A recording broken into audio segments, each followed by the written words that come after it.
Benvenute e benvenuti a Informalmente, il nuovo podcast dell'Ordine delle Psicologhe e degli Psicologi del Veneto per parlare di soluzioni psicologiche ai problemi quotidiani che possiamo avere nel rapporto con noi stessi e con gli altri, di emozioni, di vita di coppia e di relazione.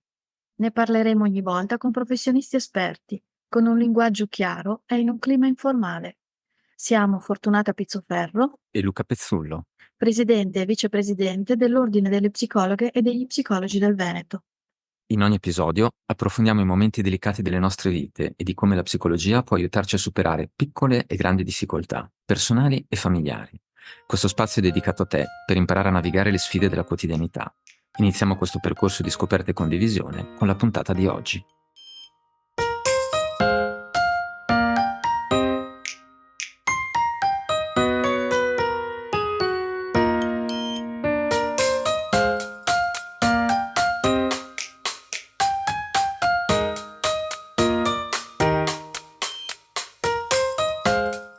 Benvenute a tutte e tutti per questa puntata di Informalmente, il podcast dell'Ordine delle Psicologhe e degli Psicologi del Veneto. Terza puntata del ciclo che abbiamo deciso di organizzare sulle origini, le storie e la storia della psicologia e di come la psicologia è diventata uno strumento di costruzione del benessere per milioni di persone. Oggi con noi io sono Luca Pezzullo, presidente dell'Ordine, e con noi c'è Nicola Zingaro, conosciuto come History of Psychology, un influencer social, canali molto visitati su Facebook, Instagram, YouTube, dedicati proprio alla divulgazione, alla buona divulgazione della psicologia, per un pubblico non tecnico e per far apprezzare, conoscere e capire quelli che sono stati proprio tutti i grandi snodi concettuali della disciplina. Ci sta accompagnando in questo viaggio già da 2 podcast che potete risentire se appunto ve li siete persi, in cui abbiamo iniziato ad esplorare quella che è la storia antica della psicologia, le origini della psicologia, di come i primi concetti che in realtà tutt'oggi usiamo sono nati e si sono sviluppati, un secondo incontro per vedere come sono nate tutte le varie correnti, modelli di pensiero, modelli di ricerca sulla psiche umana nel XX secolo, e siamo arrivati proprio adesso, al giorno d'oggi. Tutte queste linee sono andate a convergere per dipingere lo scenario che andremo a esplorare in questa terza puntata. Quindi Nicola, grazie per la tua presenza anche oggi con noi. Ma grazie a voi, è davvero, come ho sempre detto, un piacere, mi sto divertendo veramente tanto. Perfetto, Quindi, anche a noi ci grazie. fa molto piacere, Nicola, grazie mille. Io, guarda, sono rimasto con una curiosità dall'ultima puntata. Ci siamo lasciati appunto sugli sviluppi della psicologia fino all'arrivo o diciamo o al ritorno delle neuroscienze. Tu avevi citato Freud, le riflessioni della formazione da neurologo di Freud. Nel 1895 aveva scritto il progetto di una psicologia che partiva da una base anche neurologica, se vogliamo, come Veramente. impianto di fondo. Ecco, in un certo senso si parla spesso anche oggi, a distanza di 120 anni, 130 anni da allora, si parla sempre più spesso di neuroscienze e di rapporto tra le neuroscienze e la psicologia, che è un rapporto che in effetti dalla fine del secolo scorso è diventato apparentemente sempre più forte, progressivamente più forte. Cosa ci racconti rispetto a questo? Faccio una piccola premessa per non far arrabbiare i neuroscienziati. Io non sono un neuroscienziato, quindi né un neuropsicologo, quindi tutte le mie informazioni sono per lo più tratte dai libri, quindi sarò abbastanza, non dico vago, però non entrerò troppo nello specifico. Le neuroscienze sono un qualcosa di complesso, partiamo da questo. Abbiamo idea di quanto... Proviamo a immaginare un millimetro cubo. Quanto è piccolo un millimetro cubo? Tanto. In Parecchio. quel millimetro cubo c'è una quantità di neuroni grande quanto la quantità di caramelle Rossana nella borsa della nonna, qualcosa di enorme. Studiare tutto questo e capire quali neuroni si attivano in una determinata circostanza è qualcosa di estremamente complesso, quindi partiamo già dal fatto che le neuroscienze sono affascinanti, però non abbiamo ancora tanta tecnologia per comprendere tutto il cervello umano. Erano stati fatti dei progetti su tutto il funzionamento del cervello che poi dovevano durare 10 anni, e la mancanza di fondi e quant'altro ci ha fatto mappare pochissimo del cervello. Quindi abbiamo un'idea sommaria di come funziona il cervello, abbastanza precisa, ma sommaria e soprattutto non completa. Le neuroscienze cercano di comprendere come funziona il cervello e come tutto questo si può tradurre in un comportamento, si può tradurre in qualcosa di questo tipo. Il problema che viviamo oggi, soprattutto con determinate branche, tipo la neuropsicoanalisi, è che con quelle poche informazioni che abbiamo cerchiamo sempre di forzare le nostre teorie. Intanto facciamo una cosa scientificamente errata, perché abbiamo già una teoria formata e la adattiamo a qualcos'altro, la infiliamo a forza. Ma poi ovviamente se la infiliamo in un qualcosa che non conosciamo appieno, non entrerà mai benissimo, e qui si muovono le prime critiche. Quindi le neuroscienze, la neuropsicologia è interessantissima, però va presa sempre con le giuste precauzioni. E questo spiega anche perché abbiamo bisogno di tutti questi approcci. Perché un approccio non ti spiegherà mai completamente il cervello, ma soprattutto non abbiamo la possibilità di avere un'idea della psiche fisica, puramente fisiologica, puramente scientifica, puramente dal cervello vero e proprio. Quando ci sarà la possibilità di dire io ho paura dei ragni perché succede esattamente tutto questo nel mio cervello in questo periodo, io so che devo andare ad agire lì, dove c'è quello snodo neuronale di quella cosa lì, allora non avremo bisogno di nessun altro approccio. Ma fino a quel momento dobbiamo prendere con le pinze i giusti approcci e tutto quanto. Quindi questa, secondo me, è lo stato attuale delle neuroscienze, ciò che c'è ora. Fare sempre molta attenzione e non forzare i concetti o i contenuti. Questa è una riflessione, tra l'altro mi ricorda quello che ci siamo detti quando ci siamo sentiti in precedenza, in relazione proprio alle riflessioni già nate forse per certi aspetti nell'antichità, nelle prime forme di psicologia arcaiche sul rapporto, su che cos'è la psiche, sul rapporto tra quella che oggi definiamo il mind-body problem, il rapporto tra mente e corpo, mente e cervello, che già Cartesio, che se non ricordo male citavi come tuo autore preferito a un certo Il esame, ma qui migliore. non entriamo, esatto, con questa dimensione, insomma, di cosiddetto dualismo cartesiano, in cui da un lato c'è la mente, da un lato c'è il cervello o il corpo, la dimensione somatica. Con le neuroscienze ci sembra cercare una sorta di sintesi, ma insomma non sempre perfetta, non sempre completa o esaustiva.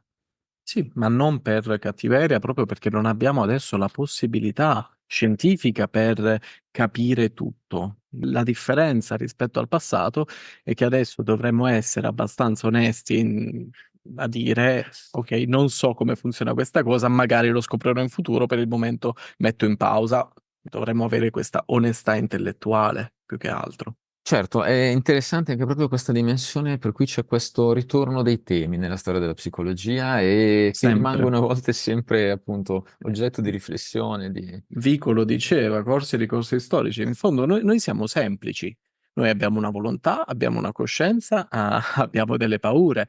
I concetti sono sempre quelli, però cambiano in base alla società. E per quello io trovo assurdo che si possa parlare di psicologia come si parlava di psicologia nell'Ottocento in alcuni casi, perché è proprio tutto diverso. Non possiamo, cioè, non È cambiato possiamo definirci. è Esatto, è cambiato il cambiato contesto, è tutto. cambiata, sono i metodi, le sensibilità epistemologiche, per usare una parola complessa, insomma, di attenzione alla costruzione del discorso scientifico. E Sono non cambiati. diciamo niente di nuovo, dicendo chiaramente che adesso non abbiamo, la maggior parte di noi non ha più paura di dire sto male psicologicamente. Questa è stata un'evoluzione importantissima, perché se Sì, pensiamo effettivamente a quello che era lo scenario 100 anni fa, ma anche solo 50 anni fa, o anche per certi aspetti 30 anni fa, questo era più difficile. C'è stata effettivamente un'evoluzione importante.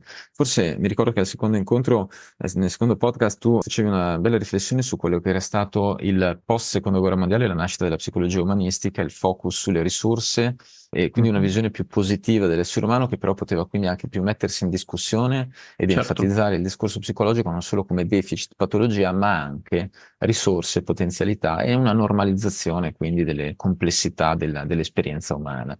E Non aver quindi paura di soffrire, non non aver aver paura di paura di soffrire. far vedere che stai soffrendo. Questa Soprattutto è una cosa estremamente importante e la stiamo vedendo anche come ordini professionali, come categoria professionale.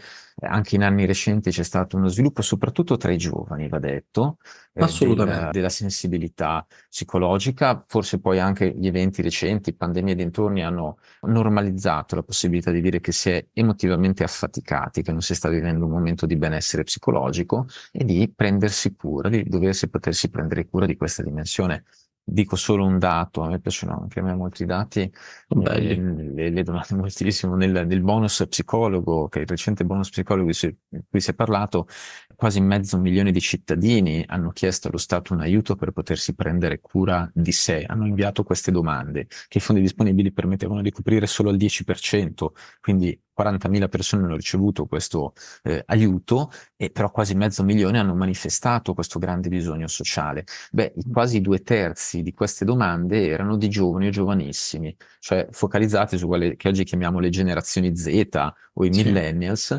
che possono parlare di psicologia, forse perché sono cresciuti appunto in un contesto in cui se ne parlava più spesso, e quindi l'hanno finalmente normalizzata, ritenuta appunto un elemento o una disciplina che aiuta a attraversare questi snodi di vita. Tu da questo punto di vista come vedi il contributo della psicologia oggi, quindi dopo tutto questo sviluppo storico al giorno d'oggi al benessere mentale e alla salute pubblica? Io sono contentissimo di poter essere in questo periodo storico.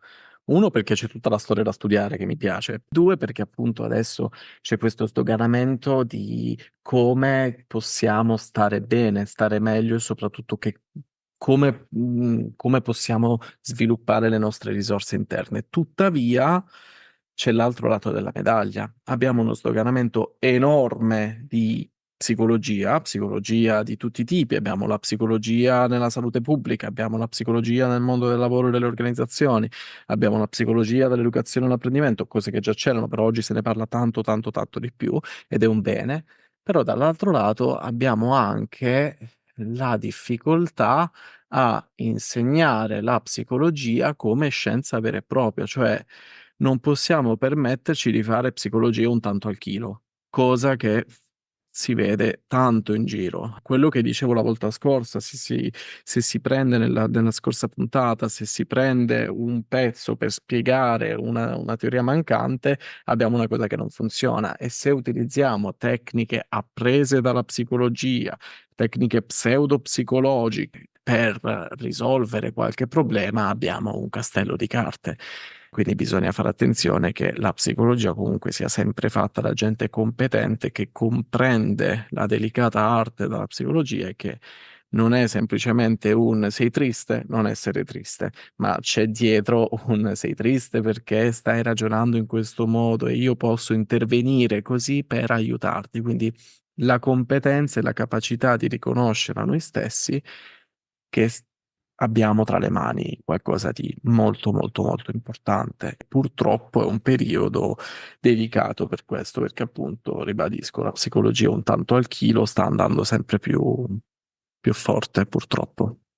Ora, è una riflessione che mi sento proprio di prendere e rinforzare assolutamente. Questo è un tema delicato, ma anche, come dire, in questi incontri con te abbiamo potuto vedere un po' tutta la complessità dello sviluppo del pensiero psicologico, dei suoi modelli, dei grandi lavori di riflessione, di costruzione, di ricerca, di analisi, che hanno poi permesso di costruire un sapere psicologico articolato che richiede anche una certa attenzione e cura nell'essere appreso e applicato professionalmente per il benessere degli altri, e su cui quindi è importante, come dici te, come dire, in questo di riferirsi a figure professionali che siano effettivamente qualificate, che abbiano effettivamente i titoli tali per cui ci possiamo, come dire, affidare a professionisti che sono in grado di prendersi cura di delicatezze, di momenti complessi, anche sulla base di questo precipitato scientifico, metodologico, esperienziale che la psicologia ha costruito nei secoli, oserei dire, e che può mettere. Assolutamente.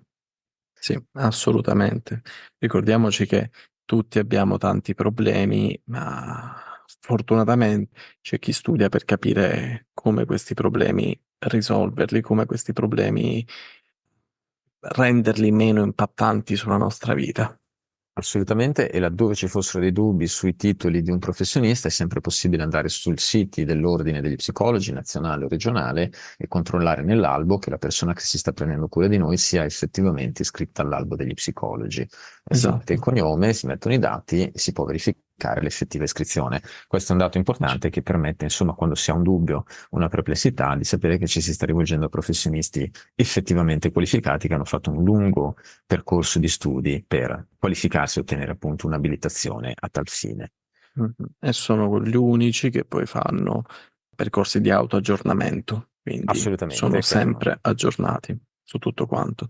Speriamo che questo messaggio passi sempre più chiaro. Speriamo. Come ordini, lo speriamo e ti ringrazio insomma di questo richiamo a questa tematica centrale. Ecco, in questo momento, tra l'altro, stiamo vedendo un momento di fertilità generativa, un nuovo momento di fertilità generativa nelle applicazioni della psicologia, diciamo, proprio rispetto a questi sviluppi storici. Stanno nascendo nuove tendenze, nuovi ambiti, nuovi spazi di sviluppo della psicologia, dei modelli di intervento. La psicologia digitale sta avendo un grande sviluppo, lo stiamo vedendo, l'abbiamo visto nei tempi del Covid in maniera molto importante, ma anche altri temi che prima erano più di nicchia stanno emergendo. Come vedi questo sviluppo da una prospettiva anche storica della psicologia? Si stanno mescolando i modelli di intervento, sono inevitabili crescite legate al contesto socioculturale? Come li leggi tutti questi sviluppi e articolazioni? La psicologia si è sempre fatta in modi diversi, si è sempre fatta in tanti modi. La psicologia digitale che viviamo oggi altro non è che un'evoluzione della telepsicologia e anche dell'epistolapsicologia. Cioè mi ricordo che c'erano dei libri, non ricordo se di Eysenck o di Wolpe, dove si parlava di questo. Uno dei due trattava un paziente attraverso le lettere, perché magari viveva in una remota cittadina del Wisconsin o quello che era, lo trattava tramite lettere. E c'erano sempre in America, parliamo dell'America soprattutto, perché lì era necessario fornire supporto alle persone che stavano male, perché lo Stato era evoluto, lo Stato metteva attenzione a questo e soprattutto lo Stato pretendeva che se pagava per queste cose qui, l'ho già detto e lo ripeto, le cose funzionassero, modelli evidence-based. C'erano i primi servizi di telefono psicologia, si chiamava oppure si chattava, quindi in realtà la psicologia che viviamo oggi, digitale, ha in più una webcam, ma c'era già questa intuizione, perché se la psicologia è fatta bene, non ha bisogno, è un più ovviamente lo stare a contatto con l'altra persona, ma non ha bisogno di questo, ha bisogno che l'intervento sia mirato e diretto. Basta pensare anche ai libri di autoaiuto, ci sono alcuni libri di autoaiuto che funzionano benissimo perché sanno esattamente cosa andare a toccare. Sì, quindi io vedo questa evoluzione adesso dalla psicologia digitale solo come una nuova forma. Infatti sento tanti che demonizzano la psicologia digitale, che demonizzano gli incontri in webcam, ma non è una questione di demonizzare o altro, è una questione di saper fare il proprio lavoro. Quindi la vedo solo come una naturale evoluzione di riuscire ad aiutare in sempre più modi possibili. E non è un male, non è assolutamente un male, bisogna saperlo far bene, cioè c'è bisogno che dall'altra parte ci sia una persona che utilizzi quello strumento nel miglior modo eticamente possibile. Questa è una riflessione importante. Vedi, a me piace molto questo ciclo di incontri perché ci permette di vedere come quelli che riteniamo magari dei problemi attuali di oggi o di tutt'al più ieri, in realtà hanno spesso delle radici, delle forme simili, delle situazioni simili che sono via via evolute nel corso del tempo, nel corso a volte dei secoli o dei decenni e che ci portano, come dire, ad affrontare queste tematiche, rivedendo quelle che sono state le esperienze pregresse. Il tema della telepsicologia, appunto, ci sembra così nuovo. In tempi del Covid, l'esplosione dei contatti via Zoom, delle terapie via Zoom Zoom, ha fatto proprio... è stata una cosa rapidissima, impressionante. Pensare che però anche, ad esempio, tra gli psicologi fino a 10 anni fa erano pochissimi quelli che fornivano servizi o un'attenzione o avevano una teoria della tecnica dell'intervento online che veniva visto come un'applicazione residuale di nicchia, adesso invece è diventata una delle modalità di erogazione delle prestazioni più conosciute, insomma, anche dal pubblico in generale e più Mhm. flessibili nella sua implementazione. La riflessione che fa è che si facevano anche interventi per telefono alcuni decenni fa e prima anche per lettera, veramente ci riporta quello che si diceva, i corsi e ricorsi storici delle forme dell'intervento che per carità cambiano di modalità, di sofisticatezza e quant'altro, ma ritornano sempre tutta una serie di prospettive che la storia della psicologia ci aiuta a comprendere in maniera più raffinata. Ricordiamoci sempre che nessuno ha inventato niente di nuovo, c'era già tutto in passato, sempre. C'era sempre qualcuno prima che l'ha fatto. Questo è un aspetto fondamentale. Io, ovviamente, però adesso devo fare una domanda che, insomma, per chi fa il mestiere dello storico della psicologia come te, ti ribalto un po' le carte in tavola, cioè adesso invece di farti una domanda sul passato, mi tocca farti una domanda sul futuro.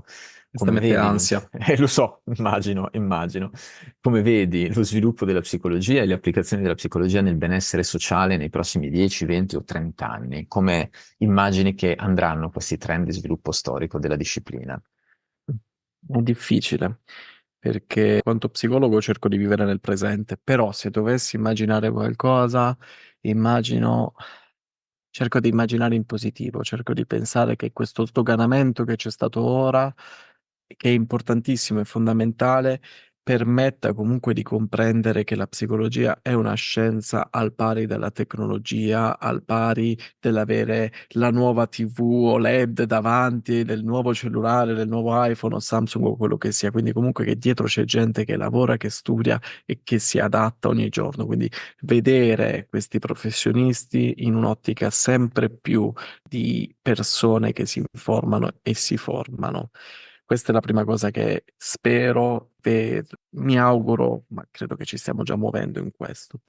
Secondo, spero davvero che la psicologia possa andare verso aiuti sempre più concreti, sempre meno di lotta tra di loro, perché spesso adesso sentiamo la lotta tra gli approcci, no? È meglio quello, è meglio quell'altro, è meglio uno rispetto all'altro, le linee guida dicono quello. Per me tutto questo è, tra virgolette, sterile.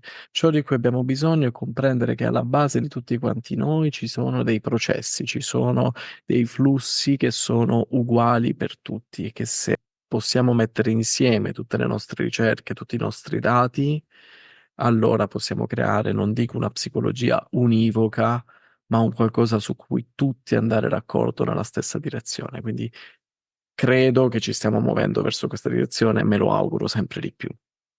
Beh, guarda, mi sembra una prospettiva molto interessante. Facendo una sintesi, siamo partiti forse da quello che ci dicevi, da un mondo, quello dell'antichità, in cui proprio i modelli di spiegazione dell'uomo erano separati e inconciliabili, quello filosofico versus quello religioso, e non si sono parlati per secoli, o si sono parlati poco, diciamo. Esatto. Poi via via, progressivamente, nel corso dello sviluppo del pensiero scientifico, c'è stata una convergenza, una nascita, un'identificazione, diciamo, della psicologia come disciplina scientifica, quindi un contenitore finalmente definito, ma al cui interno sono nate altre divisioni, altre polarizzazioni, magari non più esterne, ma interne, come le varie scuole di pensiero, come si suol dire, anche molto diverse. Parlavamo l'altra volta del comportamentismo e della psicoanalisi, per certi aspetti gli Mhm. antipodi, e di come queste dialettiche interne alla professione abbiano creato magari alcune scissioni, alcune divisioni, alcune separazioni in casa all'interno della stessa casa generale.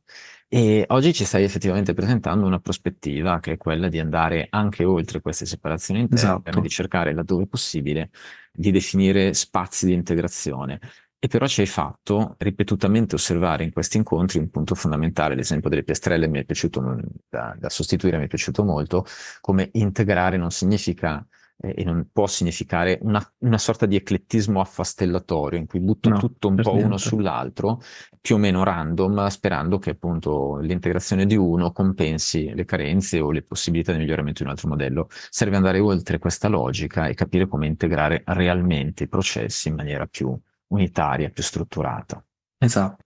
Mi sembra una bella carrellata quella che abbiamo fatto insieme in questi 3 incontri, Ne insomma, sono per me felice. veramente ci hai accompagnato, sei stato prezioso nel farci vedere tutte queste connessioni che si sono rincorse nel corso dei millenni e dei secoli e che ci hanno portato a quella che è la psicologia oggi, una disciplina scientifica che è focalizzata sulla costruzione di benessere per la società e per gli individui, sulla base di metodi, di evidenze, di esperienze, di competenze validate, sviluppate nel corso del tempo e che proprio così possono esercitare la massima efficacia per il benessere sociale. Ne sono davvero, davvero felice e vi ringrazio ancora per avermi invitato. Complimenti a tutto l'Ordine del Veneto per queste iniziative. Davvero, davvero complimenti. Grazie mille Nicola, davvero, grazie della tua competenza, del tuo tempo. Ci saranno altre occasioni di incrocio. Per adesso ti saluto, invito le persone interessate, incuriosite dai temi, dalle chiacchierate che abbiamo fatto insieme, che sono interessate ad approfondire maggiormente, anche a vedere il tuo canale, vedere i tuoi canali per Contattarmi per avere informazioni su libri, su qualunque cosa, rispondo a tutti. Perfetto, grazie mille Nicola, davvero. E allora grazie anche a tutte le ascoltatrici e gli ascoltatori e ci risentiamo con la prossima puntata del podcast Informalmente. Buona giornata. Buona giornata.